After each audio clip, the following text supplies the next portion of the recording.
ఈరోజు రిలీజ్ అయిన హరిహర వీరమల్లు, ఎందుకంటే ఉప ముఖ్యమంత్రి స్థాయిలో ఉన్న ఆయన సినిమా అవడం 5 సంవత్సరాల నిరీక్షణ. సో మీకేమన్నా వచ్చినాయా సార్ దీని ఇన్పుట్స్ ఏమన్నాని?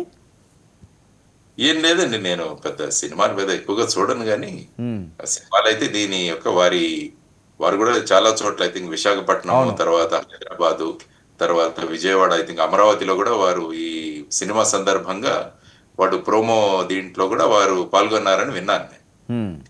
ఆ సందర్భంగా అనేక మంది జర్నలిస్టులు వీళ్ళందరినీ కూడా పిలవడం జరిగింది. అంటే ఈ సినిమాల వెనకాల ఉన్న ఈ పరిశ్రమ, తర్వాత ఏ విధంగా చేయాలి, వీటి గురించి కూడా వాడు మాట్లాడారని నేను విన్నాను. హ్మ్. ఆ తర్వాత ఐ థింక్ నిన్న ప్రీమియర్ షో అనుకుంటాను. ఈ అవును. రోజు రెగ్యులర్ రిలీజ్ అని అన్నారు మరి. అవును సార్. మరి చాలా మంది అక్కడ ప్రధానంగా పొలిటికల్ పార్టీస్ కూడా, నాయకులు కూడా చాలా మంది పాల్గొన్నారు ఈ సినిమా ప్రమోషన్ కోసం.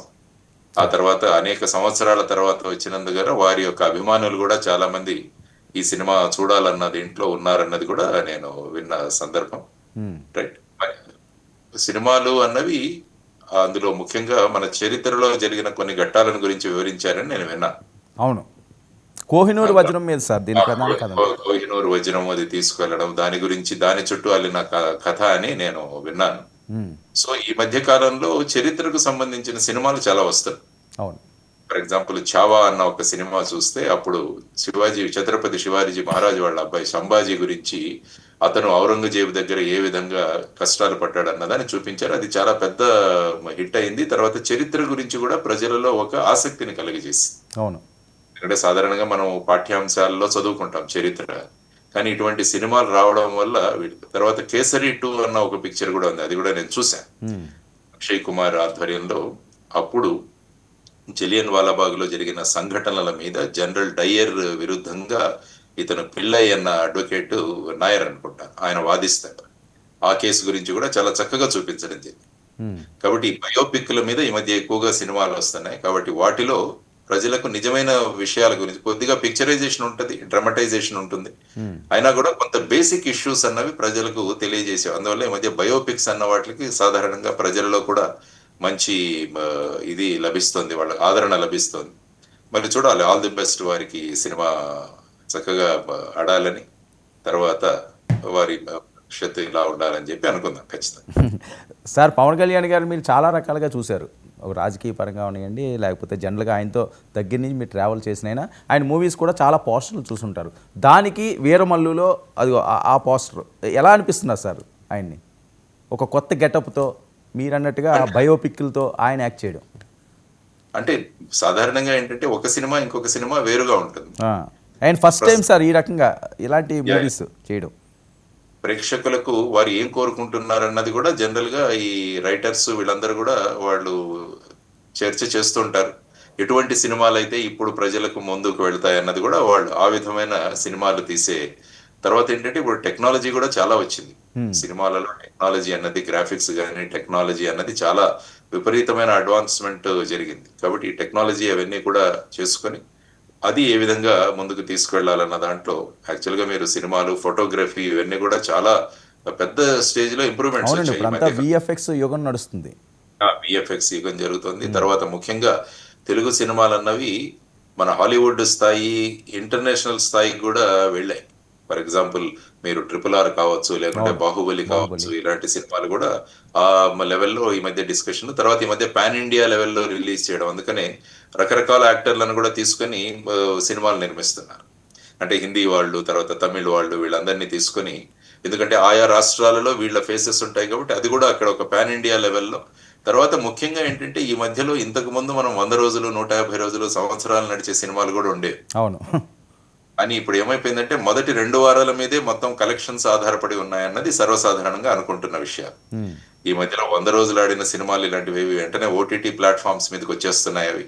ఆ తర్వాత వాటిలో ఆ రైట్స్ కూడా అమ్ముకొని వాళ్ళు కూడా నిర్మాతలకు డబ్బు వస్తుంది. కాబట్టి అందుకని ఈ ఇనీషియల్ 14 డేస్ లో టికెట్ రేట్ల మీద చాలా డిస్కషన్ జరుగుతుంటుంది అవును. ఎప్పుడు కూడా. అంటే సాధారణ రేట్ల కన్నా ఎక్కువ రేట్లు పెట్టాలి అన్న దాని గురించి కూడా చాలా డిస్కషన్స్ జరుగుతాయి. సో ఈ విధంగా ప్రీమియర్ షోస్ ఇవ్వాలా, లేకుంటే ఎక్కువ నెంబర్ ఆఫ్ షోస్ ఎక్కువ పెట్టాలా, ఇవన్నీ కూడా సుమారు ఆలోచించే ఒక 3000 థియేటర్లో రిలీజ్ అయింది సార్ వరల్డ్ వైడ్. అదే అదే అంటున్నాను నేను. కాబట్టి ఇనీషియల్ 2 వీక్స్ లో వచ్చే కలెక్షన్స్ బేసిక్ కలెక్షన్స్ అవుతాయి. ఎందుకంటే చాలా ఖర్చు కూడా పెడుతున్నారు సినిమాలకి ఈ మధ్యలో. అవును. ఎందుకంటే 500 కోట్ల ఫిల్మ్ అని, 1000 కోట్లు అని చెప్పేసి సాధారణంగా మీరు అనుకుంటాం గానీ, ఈ సినిమా వెనకాల అనేక మంది జీవితాలు గూడా ఉంటాయి. యెస్. వాళ్ళ జీవితాలు గూడా ఈ సినిమాల మీద ఆధారపడ్డారు. ఎంతో మంది ఈ చిన్న యాక్టర్స్ ఉంటారు. లేకుంటే తర్వాతొచ్చేసి ప్రొడ్యూసర్స్, ఈ కెమెరా మ్యాన్, ఫ్లాష్ లైట్స్ ఇవన్నీ గూడా పట్టుకునే వాళ్ళు చాలా మంది ఉంటారు. అవును. కాబట్టి ఒక సినిమా ఇండస్ట్రీస్ అన్నది చాలా ఉపాధి కల్పిస్తుంది ప్రజలకు కూడా. సార్. సో, అది గూడా మనం ఆలోచించుకోవాలి. సో, ఆ విధంగా ఈ సినిమా నిర్మాణాలు జరుగుతున్నాయి. కాబట్టి ఆల్ ది బెస్ట్ మంచి ప్రజలు ఎందుకంటే సినిమా అన్నది మన జీవితంలో ఒక భాగం అయిపోయింది. ముఖ్యంగా దక్షిణ భారతదేశంలో అవును. సినిమా అన్నది ఒక భాగం. కాబట్టి సినిమాలు చాలా ప్రభావితం చేస్తాయి ఇక్కడ ప్రజల్ని గూడా. తర్వాత ప్రజలు గూడా ఈ ఫ్యాన్స్ గూడా డివైడ్ అయిపోయి ఉంటారు. హీరో వైస్‌గా గూడా. హ్మ్. వాళ్ళ మధ్య క్లాష్‌లు ఇవన్నీ గూడా వింటూ ఉంటాం. సో, ఇటువంటి పరిస్థితులలో ఒక కొత్త ప్రయోగం చేశారు వారికి ఆల్ ది బెస్ట్. సినిమా గూడా ప్రజలు ఆకర్షిస్తుందని నేను కోరుకుంటున్నాను. జేడీ గారు ఎప్పుడు చూస్తున్నాడు 'వీరమల్లు'? చూస్తానండి నేను. అదే చెప్పాను గదా! నేను పెద్దగా ఎక్కువ అంటే సినిమాలు మీరు కొన్ని తక్కువే సినిమాలు చెప్పారు కదా! ఇలాంటి బయోపిక్‌లన్నీ కూడా చూడాలి. ఆ అట్లాంటివి నేను చరిత్రలు తెలుసుకోవాలి. ఓటీటీలో చూస్తుంటాను. ఓటీటీకి వచ్చాక నేను చూస్తుంటాను మామూలుగా. ఎందుకంటే ప్రశాంతంగా కూర్చొని ముందు వెనక చూసుకొని సినిమాని చూడొచ్చు సార్. అక్కడ. మళ్ళా మనం రివైండ్ చేసుకొని చూసే అవకాశాలు గూడా ఉంటాయి కాబట్టి సాధారణంగా తీరిగ్గా ఓటీటీల మీద నేను చూస్తుంటాను ఇట్లాంటి బాగా వచ్చిన బయోపిక్స్. 'ఎంఎస్ ధోని' అన్న సినిమా గూడా మంచి బయోపిక్ అవును. వచ్చింది. అది అవును. గూడా ధోని గారి చరిత్రను గూడా చాలా చక్కగా చూపించారు. 'టెండూల్కర్' చరిత్ర కూడా వచ్చింది సార్. టెండూల్కర్ మీద వచ్చింది. మిల్కా సింగ్ మీద వచ్చింది. హ్మ్. ఇవన్నీ కూడా చాలా సినిమాలొచ్చాయి. ఎందుకంటే ఈ మధ్య బయోపిక్స్ మనం మాట్లాడుకుంటున్నాం కాబట్టి, బయోపిక్స్ అన్నవి గూడా ప్రజలకు వాళ్ళ జీవిత చరిత్ర గురించి ఒక అవగాహన కల్పిస్తాయి. సార్ 99 ద్వారానేనా కళ్యాణ్ గారికి ఆల్ ది బెస్ట్ ఏమన్నా ఫోన్ చేసి కళ్యాణ్ గారికి ఏమన్నా ఆల్ ది బెస్ట్ ఏమన్నా చెప్పే ఆలోచన ఉందా? లేదు. మీరు మీ ద్వారా తెలియజేస్తున్నాను ఖచ్చితంగా. హ్మ్. వారికి శుభం జరగాలి. తర్వాత ఈ సినిమా గూడా చక్కగా ఆడాలి. ప్రజల్లో చరిత్ర పట్ల అవగాహన కలగాలి. తర్వాత అందరూ కలిసి ఉండాలి అన్న ఒక భావనలు ఉండాలన్నది ఎప్పుడు కోరుకుంటుంటాను.